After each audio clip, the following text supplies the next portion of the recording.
aqui? Não, culto.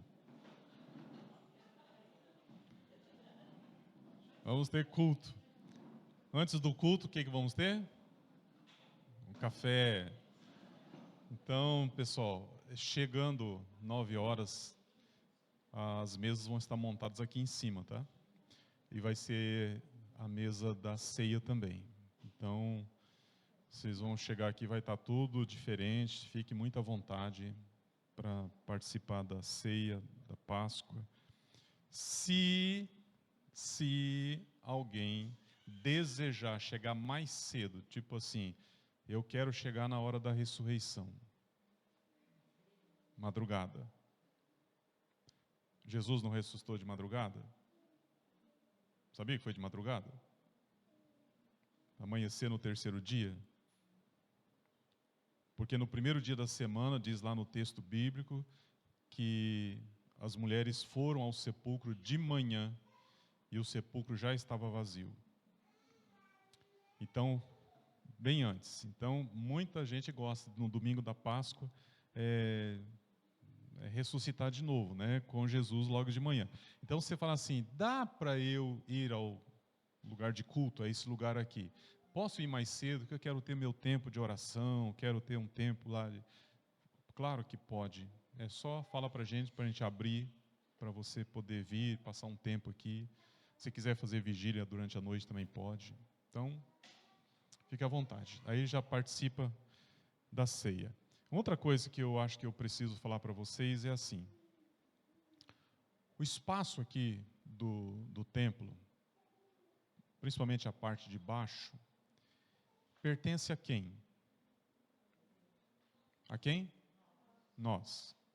Então, assim, você quer usar esse espaço para um almoço, um jantar, alguma coisa sua da família, tá? Você pode. Só a gente combinar, porque tem às vezes outras atividades durante a semana, tem alguns encontros que são feitos aqui. Então, assim, se você falar assim, pastor, posso usar o salão lá embaixo, a cozinha, para um momento de família, minha família, um aniversário. Não dá para fazer festa, né? Não tem espaço para isso. Mas fazer um momento de família, pode. Tem custo? Paga quanto? Não paga nada. É da igreja.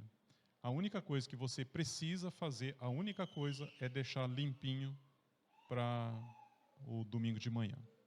Tá bom? Mesmo que você usou aí na terça-feira, a terça-feira, um exemplo, ainda não foi feita a limpeza do templo e tal. Ah, mas mesmo assim você colabora, né, tirando os lixos de cozinha, banheiro, essas coisas.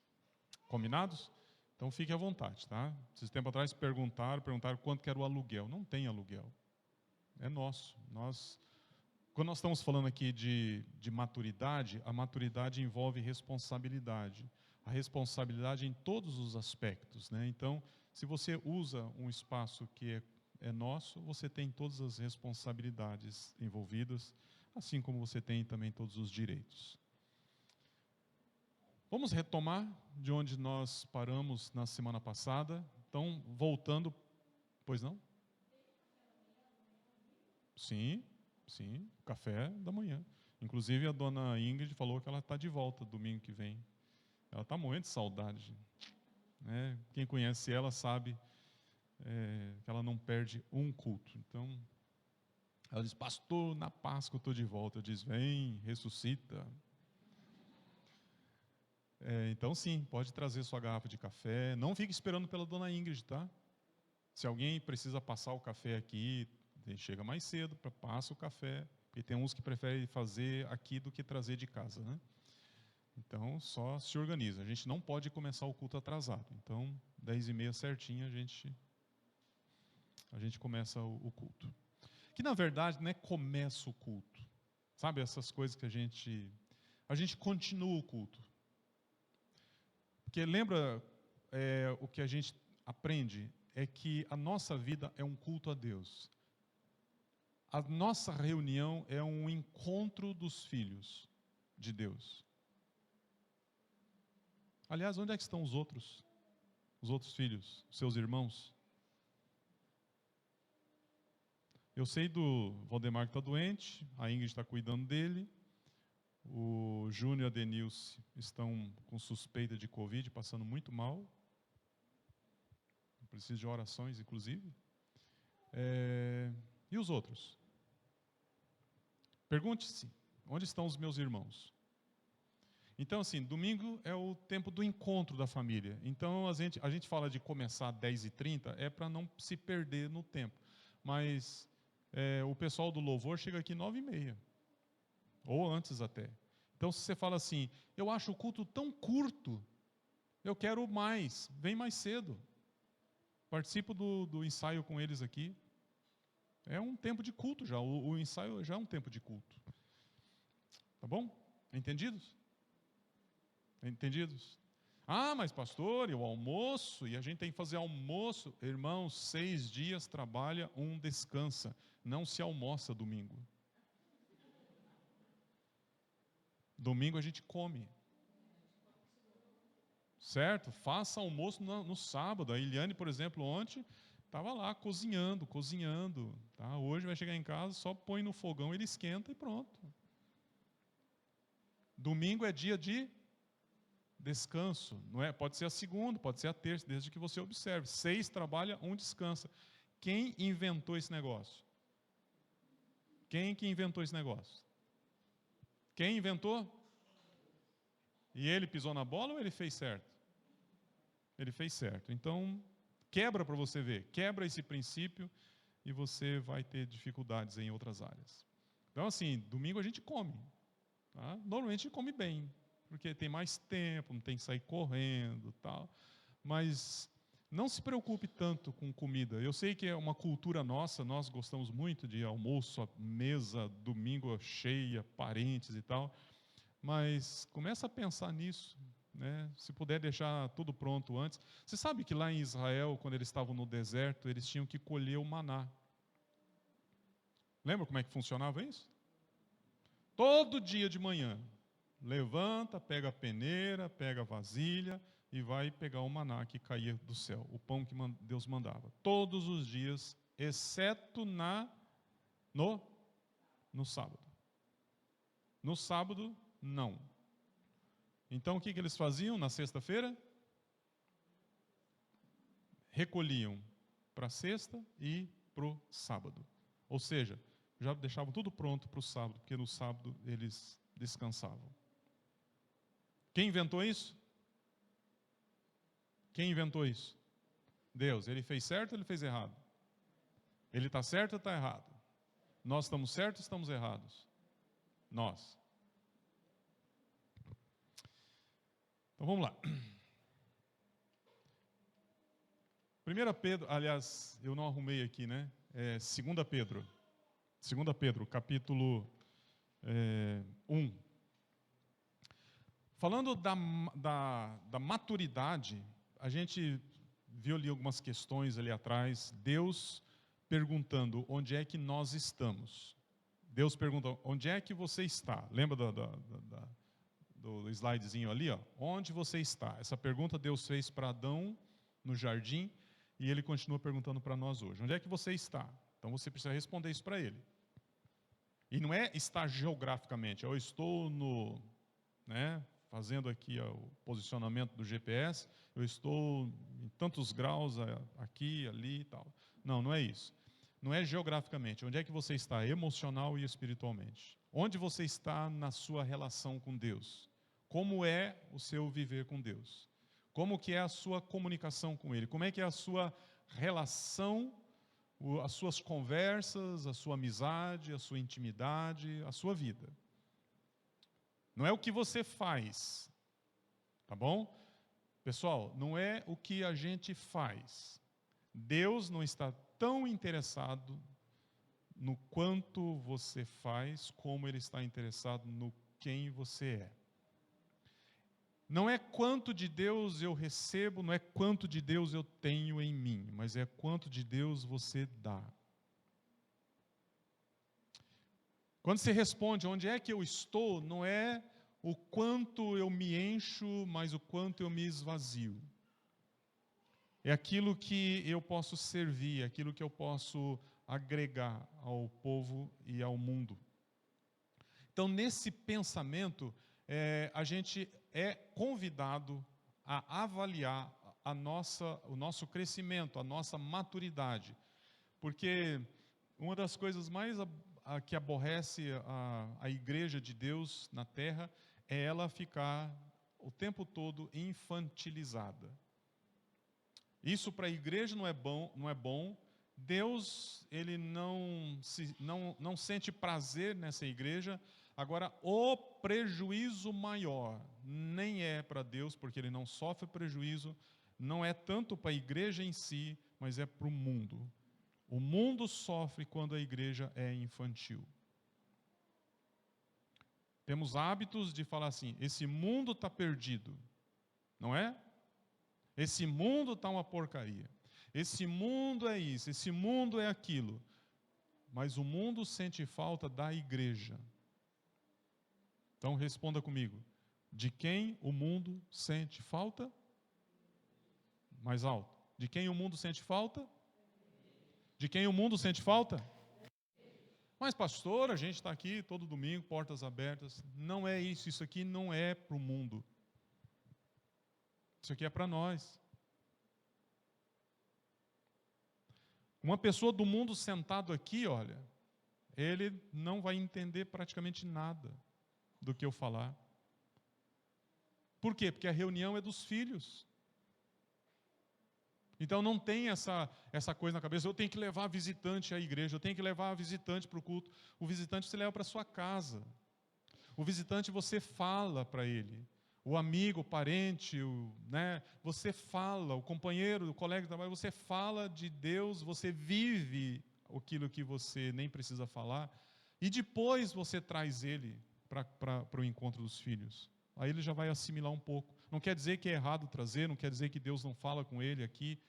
Tem um momento de revelação de Deus para cada pessoa, mas não espere encher a igreja com pessoas e dizer assim, a igreja está crescendo, a igreja agora está sendo madura. Não, a igreja ela é madura fora daqui. Então, nesse pensamento de servir ao mundo, de ser igreja presente no mundo, a gente precisa entender a nossa posição. E aí eu separei semana passada 1 Coríntios 13, mostrando para vocês que quando Paulo fala aqui, quando ele era menino, ele fazia coisa de menino, mas depois de adulto ele parou de fazer as coisas de menino e passou a fazer coisa de adulto. Aquele versículo, ele está dentro, eu quero que vocês entendam isso, porque isso é importante lá na frente. Esse versículo, ele está dentro de um contexto, que é o contexto do amor, não é? Começa lá 1 Coríntios 13 falando do amor. Paulo está dizendo assim, o amor é isso, o amor é aquilo, amor, amor, amor, amor. E daí ele diz, Paulo está dizendo assim, mas veja uma coisa, quando eu era menino, tá, menciona tudo aquilo lá, e semana que vem, ou no outro domingo, acho que é o pastor Lutona vai pregar, mas no domingo que vem eu vou tentar colocar assim para vocês, que o contexto de 1 Coríntios 13, que fala sobre amor, é o capítulo 12 de 1 Coríntios. E o que é que tem num capítulo anterior, capítulo 12? Estão ouvindo? O que tem no capítulo 12? Os dons, o trabalho que a igreja executa. Então, Paulo está falando em 1 Coríntios capítulo 12, os dons do Espírito. Quando ele termina de falar dos dons, ele fala assim, mas eu vou mostrar para vocês um mais excelente. Capítulo 13, amor, amor, amor, amor. Dentro desse assunto, Paulo diz, a gente precisa crescer. Pescaram? Entenderam? Paulo está falando para a igreja. Ele está falando de dons. Quando se fala de dons, está falando de uma igreja ativa. Não necessariamente, veja, a carta de 1 Coríntios foi escrita para a igreja de Corinto, uma igreja carnal, uma igreja problemática, uma igreja que não tinha maturidade, uma igreja briguenta, uma igreja encrenqueira, de fofoqueiros, tinha de tudo naquela igreja. Ele fala assim, dons é para ser executado, para serem exercidos. Mas quando se exerce os dons dentro de uma igreja, começa a ter dificuldades também, porque as pessoas começam a exercer na base da minha capacidade, meu dom. Eu sabia que eu tenho o dom de profecia? Olha aqui, a carnalidade brotando de novo. Ele está falando assim, pessoal, dons são importantes, mas eles não são os mais importantes. Porque acima dos dons há uma coisa que, mesmo quem não tem compreensão do dom, mesmo quem é recém-convertido, mesmo que... Ele vai falar assim, o mais excelente é o amor. Porque se vocês viverem em amor, as coisas são diferentes. Uma igreja, ela pode não entender sobre dons, mas quando ela começa a viver um espírito de amor entre os irmãos, ela já começou a praticar os dons sem perceber. Entenderam? Se você não entendeu, levante, meta o pé na cadeira, dá um chute e diz assim, não entendi esse negócio. Tá bom? Ó, Dejanira já está louco para ficar em pé ali. Ela chutou você. É porque ela não te entendeu ainda. Não entendeu assim, fique indignado. Não entendeu, fique bravo com você. Fique bravo comigo. Fique bravo com quem você quiser. Diz, não entendi esse negócio.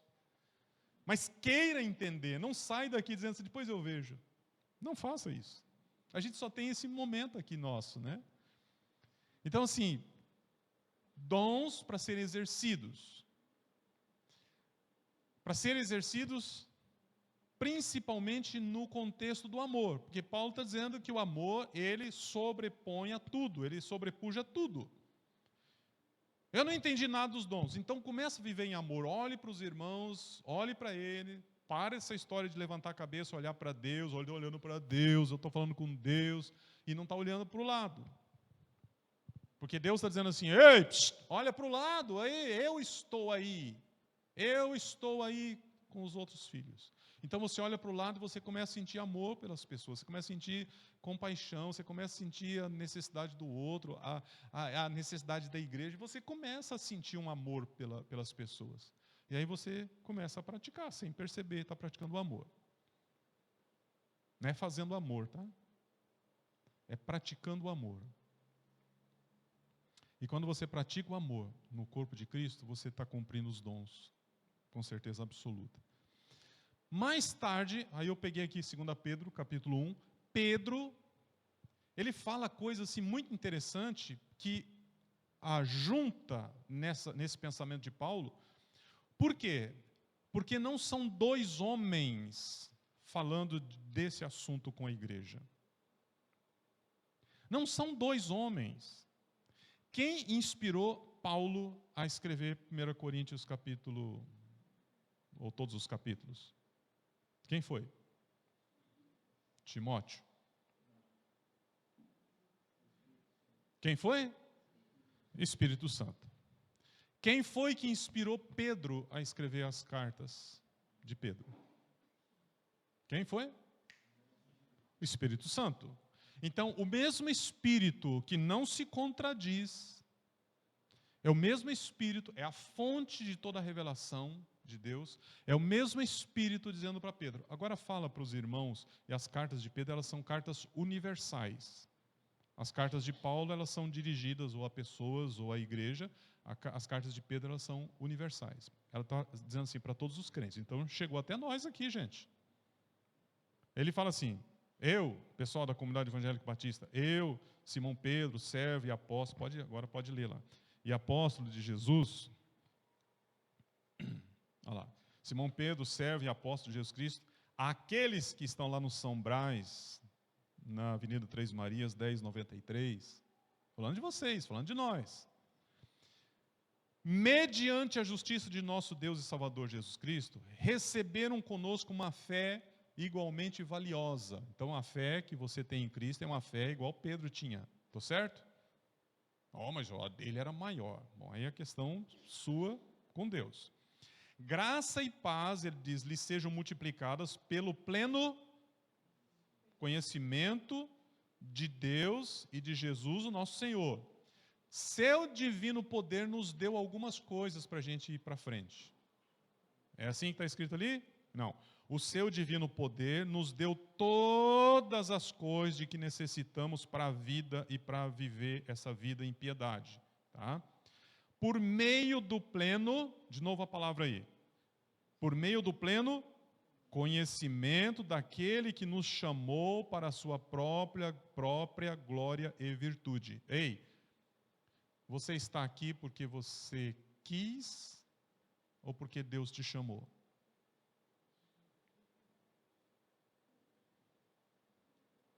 Olha aqui para mim. Todos nós estamos aqui porque as coisas deram errado na nossa vida. Explica isso.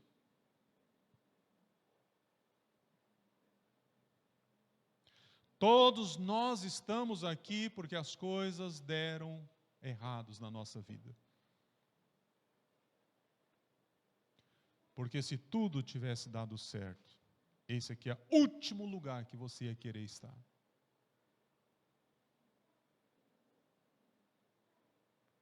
Entenderam? Se tudo na sua vida, desde a infância, tudo perfeito, tudo dando certo, dando certo, dando certo, dando certo, dando certo, dando certo, dando certo, esse lugar é o último lugar que você viria. Então, porque as coisas nem sempre dão certo na nossa vida, nós escutamos o chamado de Deus. Nós escutamos o chamado dele. Então, Pedro diz assim: por causa dessas coisas que o Senhor nos deu, que são as coisas que nós necessitamos para a vida, por causa do conhecimento daquele que nos chamou para a sua glória e virtude. Agora vamos lá. Por intermédio destas, ele nos deu as suas grandiosas o quê? Grandiosas e preciosas. Olha só aqui, né? 2 adjetivos ali. Grandiosas e preciosas promessas. Para quê? Para que por elas vocês se tornassem participantes da natureza de Deus. E para quê? Para que a gente possa fugir da corrupção do mundo, que vem pela cobiça. Então olha que coisa interessante. Ele nos dá essas grandiosas e preciosas promessas, para que por elas, e as promessas é o conjunto de tudo aquilo que ele falou que é nosso. Para que por elas a gente possa participar daquilo que é de Deus, porque quando Deus ele faz uma promessa para nós, ele está dizendo assim, gente, eu vou sintetizar, Deus está dizendo assim, se vocês estiverem em mim, não foi assim que Jesus ensinou? Acho que João 15. Se vocês estiverem em mim, completem.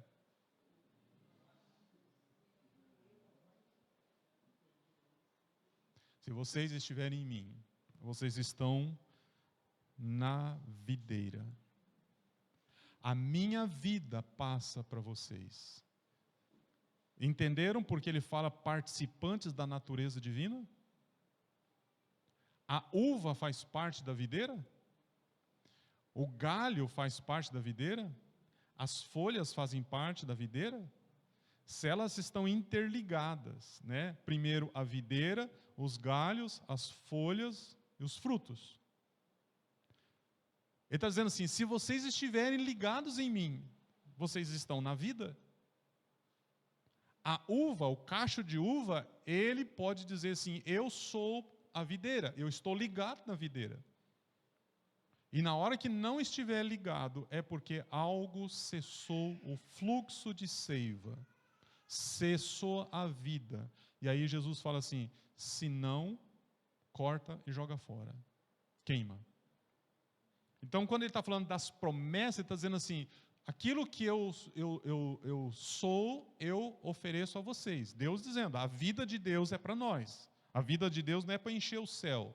A vida de Deus, se a gente pode usar essa expressão, não é para lotar o universo do seu poder, da sua glória, da sua luz, dos seus atributos. A glória de Deus, ela faz parte de tudo isso. Mas Deus quer encher as nossas vidas. E ele fala assim: para que vocês, vivos dentro dessa minha natureza, vocês não se corrompam. Porque o que é que estraga a nossa vida com Deus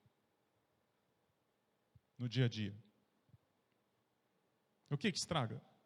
O que bagunça tudo, que confunde, que azeda, enferruja, interrompe, cria situações críticas no nosso caminhar com Deus? O que faz isso? A corrupção. Mas como assim, pastor? A corrupção. O que o pecado é? O pecado é corrupto. Pecado não edifica nada. Pecado não gera vida. Pecado gera morte. O salário do pecado é a morte. Pecado não produz nada bom. Agora há pouco nós cantamos lá, né?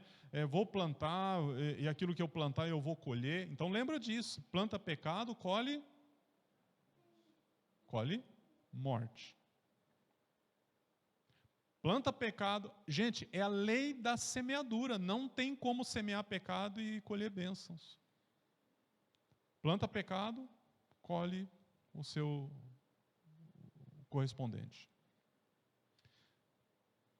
Quando a gente olha para isso e entende que esse chamado de Deus é para ser uma vida frutífera, e essa vida frutífera não está ligada à corrupção, então você já está entendendo uma coisa, que vivendo em Deus, você começa a desenvolver, e uma das coisas que vai acontecer, a gente vai ver nos próximos versículos, é que você sai da esterilidade. Repita comigo, sai da esterilidade. De novo, sai da esterilidade. Porque esterilidade é aquilo que caracteriza o infantil. Não o infantil em progressão, o infantil estagnado. Um adulto que vive uma infantilidade plena, ele é aquele que está estéril. Não produziu, não cresceu, não amadureceu, não evoluiu, estagnou. E aqui estagnado, ele não sai do lugar. Então, continuando o texto, por isso mesmo, Pedro diz, empenhe-se. Daí não tem mais o que Deus fazer se a gente não fizer a nossa parte. Porque Deus não é obrigado a fazer tudo na nossa vida. Ele diz assim, empenhe-se. O empenho significa que eu vou me esforçar. Empenho significa eu vou fazer a minha parte. Eu não posso sentar aqui e ficar esperando Deus fazer as coisas. Se Ele me convida para galgar, subir alguns degraus. E o que nós temos aqui? Quem leu essa semana aí o texto várias vezes, eu sei que o Cléucio já quase decorou esse texto aí. O que nós temos aqui agora? Uma escada. Verso 5. Por isso mesmo, empenhe-se para acrescentar à sua fé o quê? Um dia a gente vai estudar isso aqui, viu? A virtude. Então, sobre a fé você acrescenta o quê? A virtude. Sobre a virtude, o que você acrescenta? Conhecimento. Sobre o conhecimento, o que você acrescenta? Sobre o domínio próprio, a perseverança. Sobre a perseverança, sobre a piedade e sobre a fraternidade. Viu como a vida cristã não é estagnada? Você vai lá, você começa da fé. A fé, ela é base. Nós não chegamos até Cristo se não fosse pela fé. Porque a fé é elemento necessário para crer nele. A fé é elemento necessário para receber a graça dele. Então, assim, começo pela fé, depois vem as virtudes, depois da virtude vem o conhecimento. Aí o conhecimento, olha, nós estamos crescendo, tá? Jesus, lá com 12 anos no templo, ele já tinha estas coisas. Ele tinha fé, ele tinha virtude, ele tinha conhecimento, ele tinha domínio próprio. porque quando os pais chegaram para ele, dando uns croques na cabeça dele, o que você está fazendo aqui, menino? Ele foi muito tranquilo e respondeu: estou cuidando dos negócios do papai do céu. Ele tinha perseverança. E você vê essa evolução de Jesus, menino que estava crescendo e crescendo em sabedoria, em graça e maturidade, porque quando ele chega nos 30 anos de idade, ele está pleno. E ele tinha perseverança, ele tinha piedade, fraternidade, e ele tinha um coração cheio de amor, João 3,16. Aí Pedro diz assim: por essas qualidades existirem, porque se essas qualidades existirem e estiverem crescendo em suas vidas, veja que interessante, o negócio não para. É assim, Deus, gente, é up, Deus é para cima, sempre, tá bom? Deus não dá ré, Deus não regride, Deus não retrocede, Deus não volta no tempo, porque Ele não tem esse negócio. Deus é sempre vida, Ele move e sempre para frente. Veja ali, porque se essas coisas existirem e estiverem crescendo em suas vidas, o que vai acontecer? Elas impedirão que vocês, no pleno conhecimento de nosso Senhor Jesus Cristo, sejam inoperantes e improdutivos, ou seja, estéreis. Isso aqui explica tanta coisa, não explica? Se essas qualidades, se essas características da riqueza de Deus, que faz parte das preciosas e grandiosas promessas dele, se elas estiverem pulsando nas nossas vidas, se elas estiverem crescendo na nossa vida, elas vão impedir você de ficar sentado nas cadeiras das igrejas por onde você passar para o resto da sua vida.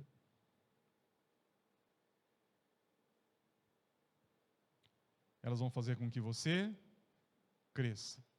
Elas vão impedir você de ser estéril, inoperante, improdutivo. Mas por quanto tempo isso, pastor? Assim, não tem um tempo na nossa vida que a gente pode ficar estéril? O que você acha se Deus resolver fechar os céus e deixar a gente sozinho aqui por um dia?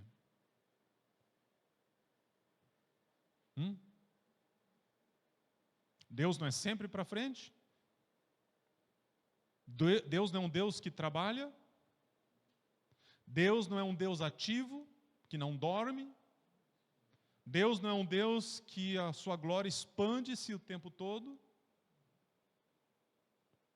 O que você acha dele pensar assim: então, eu vou ficar estéril por um dia?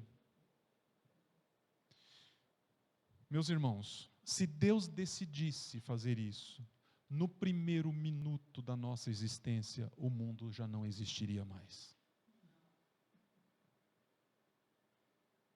Entenderam? Se Deus decidisse, no primeiro minuto, o planeta, as nossas vidas já não existiriam mais. Então, esse mesmo Deus que se move, o mesmo Deus que nos capacita, que nos chama para serem produtivos, é o Deus em quem a gente ora, que nós oramos agora há pouco, falamos com Ele, cantamos a Ele, verbalizamos a nossa convicção de que Ele é Deus, é o Deus que a gente sai daqui dizendo assim: eu sou de Deus, Ele é meu Pai, eu faço parte de uma família que é a família de Deus. Esse é o Deus dos exércitos, o Deus da Bíblia, o Deus de Abraão, Isaac e Jacó, é o Deus de Noé, é o Deus de Adão, é o Deus de Paulo, Pedro, é o Deus eterno, é o Deus que não para, que não cansa, que não cessa, e que Ele me trouxe à existência sobre a terra, porque eu já existia antes nele, Ele me trouxe à existência sobre a terra, para que a glória dEle se manifestasse através de mim. Não, pastor, não, eu nasci por um acidente, Eu nasci porque o pai e a mãe aprontaram e eu vim, né, não tinha o que fazer. Até tentaram me matar lá no aborto. Pastor, eu nasci, mas não era para eu ter nascido. Não existe isso, igreja. Ninguém nasce sobre a terra por acidente. Nós nascemos dentro de um plano perfeito de Deus, para manifestar a glória de Deus. Amém? Continuando. Todavia, se alguém não tem o quê? Essas, vocês estão comigo? Todavia, se alguém não as tem, essas qualidades, está o quê? Cego. Então o que acontece? Domingo após domingo, você é capaz de sentar nessas cadeiras de plástico branquinhas aí, domingo após domingo, mês após mês, ano após ano. Pode mudar de igreja se quiser. Pode ir para uma igreja que tem bancos de embuia. Você pode mudar para outra igreja depois, que tem cadeiras estofadas. Você pode mudar para uma outra igreja que não tem nada disso, você tem que ficar em pé. Você pode frequentar quantas você quiser. Você pode ouvir quantos pregadores você quiser. Você pode participar de quantos cursos você quiser. Você pode tentar tudo. Mas se você estiver cego, você não vai ver nada.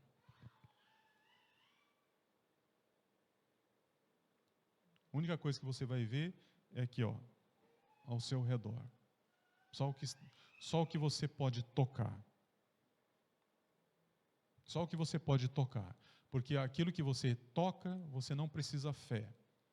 Você confere com as mãos. Você confere com os olhos aquilo que está aqui perto. Aí Pedro diz: todavia, se alguém não as tem, está cego, só vê o que está perto. E aí vem uma desgraça maior ainda. Só um detalhezinho. Ele está dizendo essas palavras aqui para incrédulos ou para crentes? O comecinho da carta, ele está dizendo para quem? Os irmãos, a igreja que está lá no São Brás. Então ele está falando para crentes? Ele está dizendo assim, quando chega nesse ponto de estar cego, e junto com a cegueira vem também a surdez. Você vai escutar o Daniel aqui anos e não vai entender nada, não vai viver nada, não vai praticar nada. Pode vir um pastor lutando aqui e ficar mais 10 anos falando. Você também não. Pode vir o melhor pastor pregador para ensinar. Se não mudar essa postura, não vai adiantar nada. Aí ele fala assim, olha aqui o prejuízo, gente.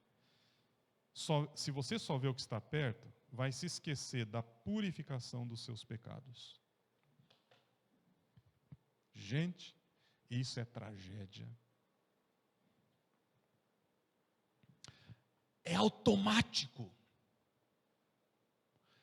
Vai se esquecer da purificação dos seus pecados. E quando se esquece do sacrifício, porque purificação dos pecados é o sacrifício de Cristo na cruz por você, não é pela igreja, não é pelo mundo, porque Deus amou o mundo de tal maneira, não, Deus me amou de tal maneira, que deu o seu filho para morrer por mim. Aí eu falo para você, por quem Cristo morreu na cruz? Por quem Cristo morreu na cruz? João 3,16 diz o quê? Por quem Cristo morreu na cruz? Que medo, né, de responder. É muito fácil a gente pegar o versículo inteiro e generalizar. Morreu pelo mundo, está escrito, morreu pelo mundo. Ele amou o mundo de tal maneira. Não é o mundo. Por você. Porque Deus me amou de tal maneira que deu o seu Filho unigênito para que eu, crendo nele, recebesse a vida eterna. Se você enfiar esse pensamento na sua cabeça, ele morreu por mim, ele morreu por mim, ele morreu por mim, todos pensando assim, nós podemos falar juntos, ele morreu por nós. Se o mundo entendesse, porque o mundo não entende, o mundo sabe que Jesus veio e morreu, mas não recebe ele. Porque se o mundo todo pudesse entender e receber essa pregação, o mundo inteiro diria: ele morreu pelo mundo. Mas eu não sou o mundo, eu estou no mundo. Então você pode dizer assim: ele morreu pelos meus pecados. Ele morreu para me purificar dos meus pecados. Então Pedro diz assim: se você está cego e vai estar surdo, vai estar com dificuldade para entender outras coisas, você vai se esquecer da purificação. E se você se esquecer da purificação, sabe aquela escada que a gente viu agora há pouco ali? Ela regride. Aí você retrocede. Aí esquece piedade, fraternidade, amor, conhecimento, virtude, fé. A última coisa que vai cair vai ser o quê? Aquilo que foi o primeiro degrau. Qual era o primeiro degrau? Quando nós chegamos a Cristo, nós chegamos baseado na... tem que mostrar, vocês perderam tudo já. Por favor, bem alto. Fé! A fé vem virtude, virtude conhecimento, conhecimento domínio próprio perseverança, até chegar no amor. Então, se isso aqui cai, você retrocede na escada e o último a cair é a fé. Quando cai a fé, é aquilo que Paulo diz: esse é o apóstata.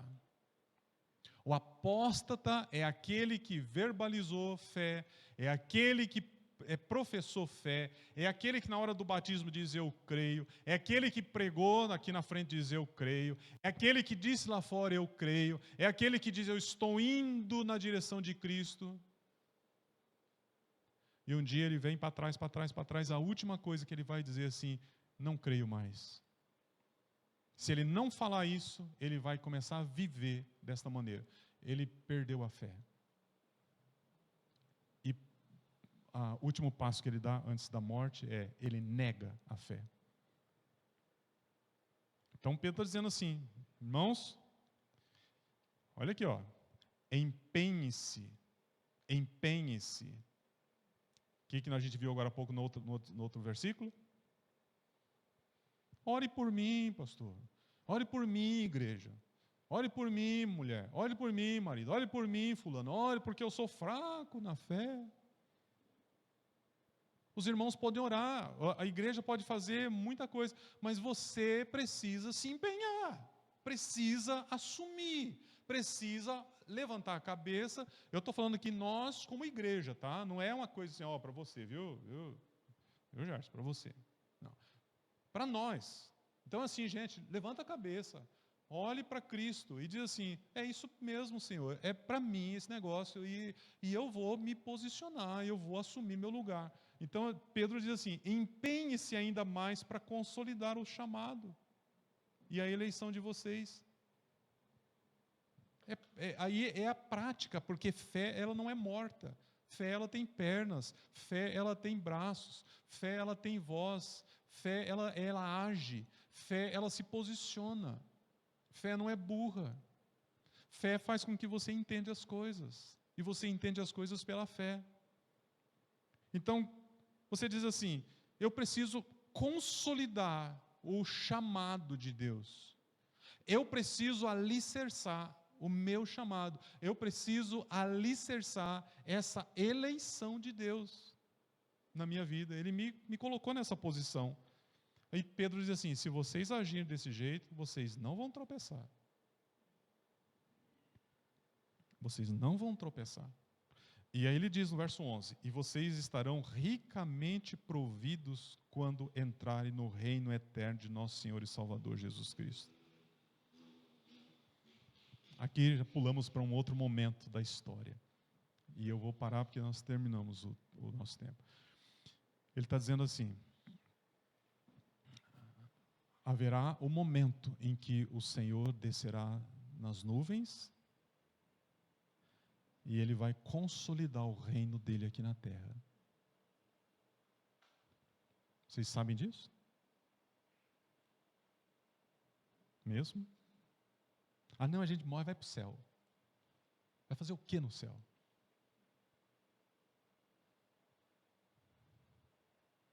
Descansar. Você acha que isso é céu? Descansar, você descansa no 7º dia, depois de trabalhar 6. Descansar, você descansa depois que a folha cai da árvore, secou, né? Cai. E aí você descansa. Mas quanto tempo? Esquece tempo. Porque já vamos estar livre dessa carcaça. E só estar livre da carcaça já é descanso. Gente, nós nunca mais morremos. Se você tem a ideia de que morreu, acabou, por favor, repreenda esse diabo que pôs isso na sua cabeça. Vocês estão abençoados para viver para sempre. Ninguém aqui mais morre. Mas e o corpito aqui? Vai ficar. E que bom que ele vai ficar. Que isso dá um trabalho, né? Que bom que a gente vai se libertar. No versículo seguinte, Pedro diz: eu já estou para me libertar desse tabernáculo. É a palavra que ele usa lá, desse templo, desse corpo, ele está colocando. Isso é bom. Então, isso aqui a gente nem conta. Descartar isso aqui, os espíritos desencarnar, né? Descartar a carcaça, isso é ótimo. Porque nós vamos ter um novo corpo. E o que mais que vem lá na frente? Um reino que ele vai colocar nas suas mãos. E assim vocês estarão ricamente providos quando entrarem no reino eterno de nosso Senhor. É no céu, pastor? Não é o céu, é o reino. O céu é isso aqui, ó, perto do reino. E a gente vai fazer o que no reino? O que a gente faz no reino que tem o rei como nosso salvador? Foge dele, né? Corre para o jardim, faz roupinha de folhas e esconde. Então, veja só, foi a mulher que o Senhor me deu, foi a serpente que me enganou. No reino, gente, tinha briga nos dias de Jesus. Quem é que vai sentar do lado dele? Mãe, fala com ele. Tinha discípulo lá, que não estava entendendo que tipo de reino, mandou a mãe subornar Jesus. E ela chega lá assim, lá no reino, dá para deixar meus filhos sentados do seu lado aqui? No reino, gente, nós vamos estar sentados com Cristo, nós vamos estar movendo com Cristo, nós vamos estar trabalhando com Cristo, nós vamos estar vivendo com Cristo. É outra história. É outra história que não é para ser contada nesse tempo presente. É para a gente viver quando chegar a hora. Porque o reino é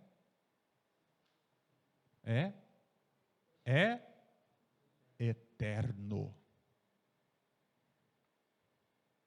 E o que vem depois? Vem depois, lá no reino eterno, ele te explica. O que importa é hoje. Como é que você vai chegar no reino? Como que a igreja chega no reino? Como é que a igreja chega diante de Jesus? Tem muita gente que vai chegar diante de Jesus com muita dificuldade.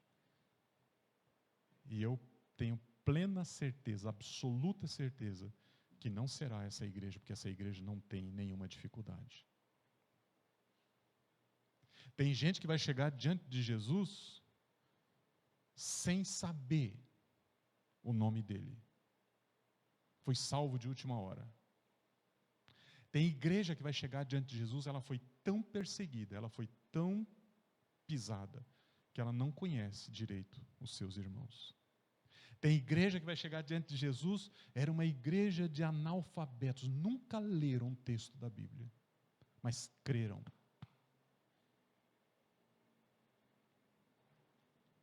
Nenhum de nós aqui encaixa nisso. E eu posso garantir para vocês, todos vocês aqui, podiam sentar com Pedro, Paulo, pastor Timóteo, pastor Tito. Todos vocês poderiam sentar com Marcos, João, Mateus, Bartolomeu, Tiago, André, e ensinar bastante coisa para eles. Porque hoje a igreja, ela tem muito mais conhecimento de Deus do que eles tiveram naqueles dias. Por quê? Porque a revelação de Deus, ela é progressiva. Naqueles dias, Jesus se revelou a eles. Jesus disse a eles coisas que eles não entenderam na hora. Ele foi se revelando. E o Espírito Santo se revelando. E o Espírito Santo se revela até hoje. Então, hoje nós pegamos toda a revelação, desde lá de trás. Desde um tempo que não era igreja, era a história dos patriarcas. Depois a história de Israel. E a gente olha tudo, e olhamos Apocalipse. Que a gente já vê os acontecimentos de Apocalipse agora, debaixo do nosso nariz. Olhamos para frente um pouquinho e entendemos. Gente, entendemos.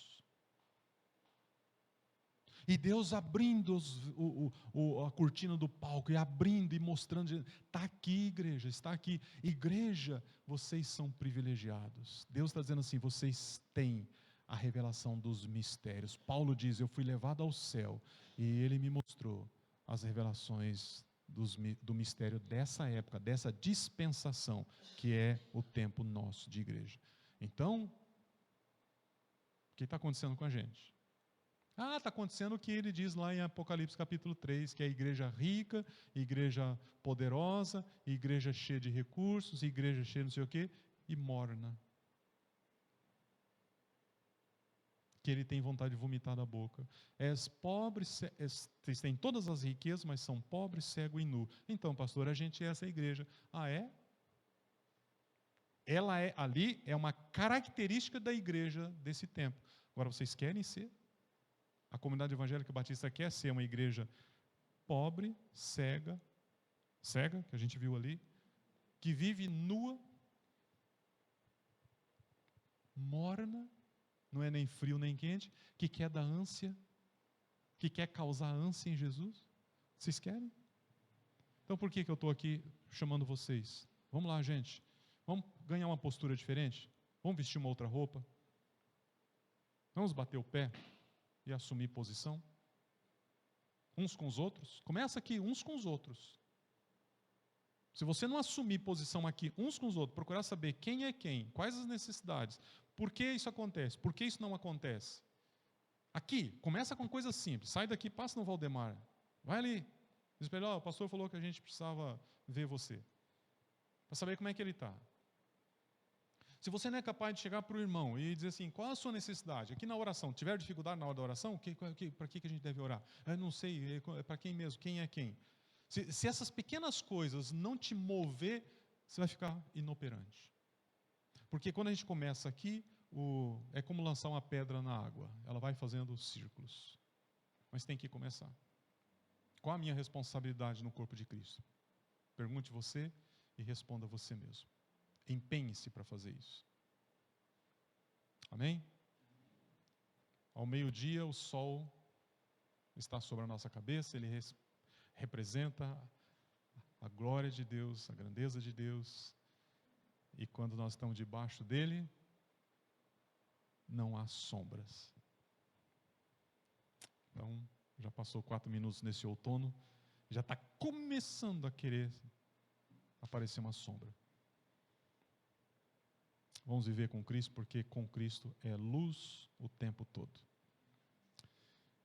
Deus, obrigado por nosso encontro aqui nesse lugar hoje de manhã. Eu oro pela vida de todos os meus irmãos, dos que estão aqui e dos que não estão. Daqueles que estão acamados, daqueles que estão abatidos, daqueles que estão com dificuldades tão diferentes umas das outras. Pai, nós agora, como igreja, oramos por eles. Queremos dizer que nós nos importamos com eles. Pai, agora em nome de Jesus, pedimos por nós aqui, que o Senhor movimente dentro de nós esse chamado que o Senhor fez para com as nossas vidas. Obrigado porque muita coisa ou quase nada deu certo na nossa vida até hoje, por isso nós estamos aqui. Obrigado porque o Senhor está corrigindo e fazendo dar certo. Obrigado porque o Senhor é o nosso Deus. E o Senhor se move para frente. E o Senhor nos leva para as maiores alturas. Então, pedimos que o Senhor toque na vida da nossa igreja, a começar por mim. Em nome de Jesus. Em nome de Jesus. Em nome de Jesus. Vão em paz. Deus abençoe vocês. Temos um encontro próximo domingo. Aguardo todos vocês aqui.